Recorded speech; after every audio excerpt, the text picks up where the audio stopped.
তুমি না বলতা যে শুভর কোনো কাজ নাই, কোনো ভবিষ্যৎ নাই, দেখবা আফ্রিকা থেকে ফেরত এসে সেলিব্রিটি ফটোগ্রাফার হবে।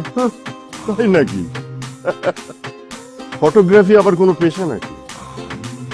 বাবা ইউর সো ব্যাকডেটেড। ফটোগ্রাফি করে এখন মানুষ কোটি কোটি টাকা কামাচ্ছে, বুঝছো? এখন ডিজিটাল মার্কেটিং এর যুগ। তোমার যে কি সমস্যা আমি না বুঝি না।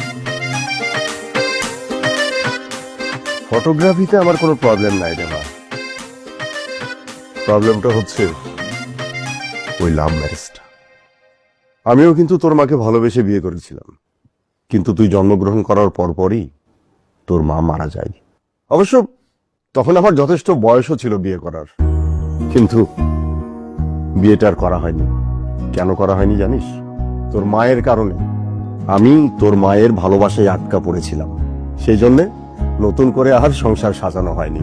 বুঝছি, কিন্তু বাবা তুমি তোমার জীবনের প্রভাব আমার জীবনে ফেলতে পারো না, ঠিক আছে? এটা কোনো সুপুরুষের লক্ষণ হতে পারে না। তাই নাকি? তো শুনি কি করলে সুপুরুষ হওয়া যায়?